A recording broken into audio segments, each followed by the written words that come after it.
සුබ දවසක් ඔයාලා හැමෝටම ලියෝම් රෙසිපීස් මගේ YouTube channel එකට ඔයාලව ආදරෙන් එකතු කරගන්නවා. එහෙනම් අපි බලමුද මොනවාද මේ අද හදන්න යන්නේ කියලා. කල්තියන් කන්න පුළුවන් විදියට අම්බරැල්ල චට්නි එකක් හදන විදිය තමයි අද මම කියලා දෙන්න යන්නේ. ඉතින් හැමෝම වීඩියෝ එකත් එක්ක දිගටම රැඳී ඉන්න. අපිට ඕන වෙනවා ගොඩක් ඉදුණුත් නැති ගොඩක් අමුත් නැති අම්බරැල්ල, ඒ වගේම දුමුරු සීනි, බැදපු මිරිස් කුඩු, ගම් මිරිස්, ලුණු කුඩු, ඉඟුරු සුදු ලුණු, කරාඹු නැටි, එනසල්, කුරුඳු පොතු, ඒ වගේම විනාකිරි. ඉතින් අපි මේ විදියට අම්බරැල්ල ගෙඩියේ පොත්ත අරගෙන ඉන්න ඕනේ. අපි මේ වගේ චූටි චූටි කෑලි වලට තමයි මේ අම්බරැල්ල ටික ඔක්කොම කපා ගන්න ඕනේ.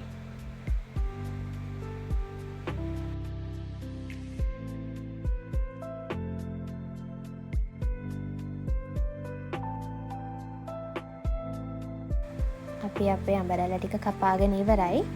අපි ඉඟුරු සුදු ලුණු තලා ගන්න තමයි යන්නේ. ඊට පස්සේ අපි භාජනයේ ලිපේ තියෙනවා. අපි අනිවාර්යයෙන්ම මේකට මැටි භාජනයක් ගන්න ඕනේ. ඒ වගේම අපි මුලින්ම මේකට එකතු කරන්නේ සීනි. මම සීනි තේ හැඳි දෙකක් මුලින්ම සීනි කරකර ගන්න ඕන නිසා එකතු කර ගන්නවා.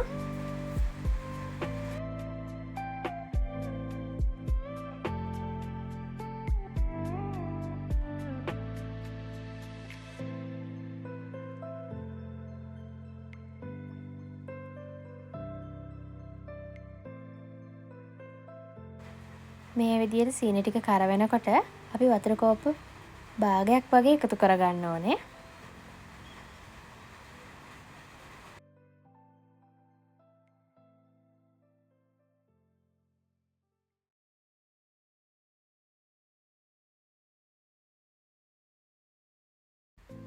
අපි කරාඹු නැටි, එනසල්, කුරුඳු පොතු, කබල බැදලා කුඩු කරලා අරන් තියාගන්න ඕනේ. මට ඒක වීඩියෝ කරන්න බැරි වුණා ඇත්තටම. දැන් අපි සීනි එක කරුණාට පස්සේ අපි එකතු කරගන්නවා විනාකිරි මේස හැඳි දෙකක්.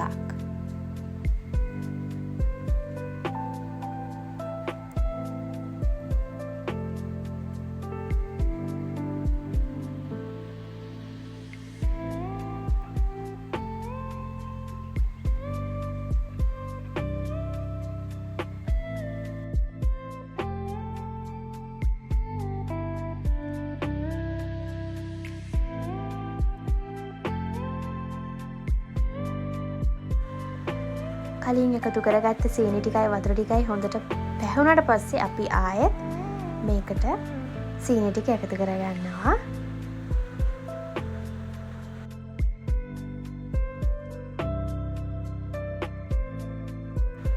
ඊට පස්සේ අපි එකතු කරගත්ත සීනි ටිකට ආයෙමත් වතුර අණු කෝප්ප භාගයක් එකතු කරගන්නවා.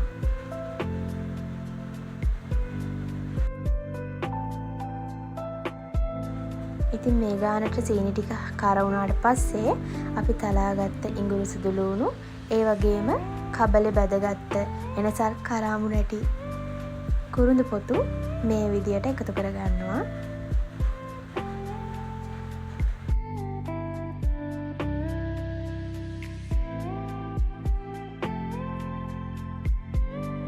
අපි ඊට පස්සේ එකතු කරගන්න ඕනේ බැදගත්ත මිරිස් කුඩු මේස හැඳි දෙකයි, ගම් මිරිස් කුඩු තේ හැඳයි, ලුණු තේ හැඳි භාගයයි.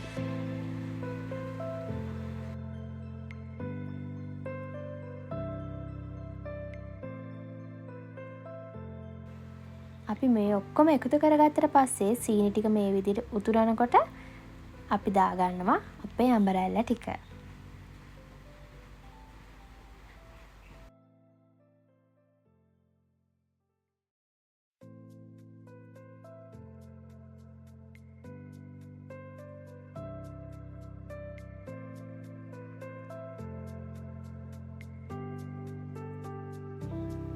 අපි අපේ චට්නි එකේ රස අල්ලනකම්, ඒ වගේම වතුර ගතිය නැති වෙනකම් මේ පදම වෙනකම් අපි ලිපේ තියාගන්න ඕනේ. ඉතින් අපි දැන් අපේ චට්නි එක හදාගෙන ඉවරයි. වීඩියෝ එක මුලින් පටන් ගන්නකොටම කිව්වා කල් තියාගෙන කන්න පුළුවන් විදිහට තමයි අපි අම්බ්‍රෙලා චට්නි එක හදන්නේ කියලා. අපි අපේ චට්නි එක දාගන්න යන බෝතලේ මුඩියයි දෙකම උණු වතුරේ තම්බ ගන්න තමයි යන්නේ. ඉතින් අපි මේ විදිහට විනාඩි 5ක් තමයි තියාගන්න ඕනේ. මතක ඇතුව ඔයාලා මේ වෙද්දි ගෑස් එක ඔෆ් එකේ තියන්න.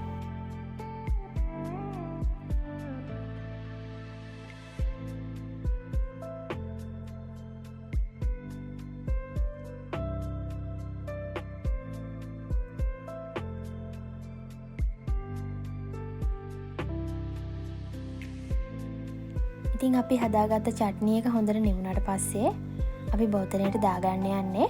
ඒ වගේමයි අපේ බෝතලෙත් වතුර බින්දු චුට්ටක්වත් නැති වෙන්න අපි හොඳට වේල ගන්න ඕනේ.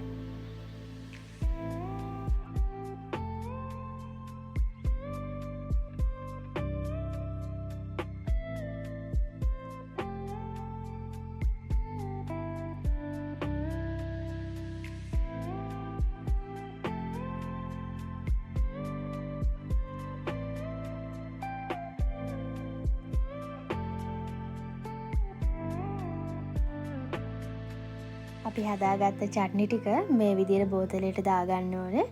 ඉතින් ඇත්තටම රසයි වගේම හරිම සුවඳයි. ඔයාලත් මේ විදිහට හදලා බලන්න. හදලා බලලා මට කමෙන්ට් එකක් තියන්න කොහොමද රස කියලා. වීඩියෝ එකත් එක දිගටම එකතු වුණාට ඔයාලා හැමෝටම බොහොම ස්තුතියි.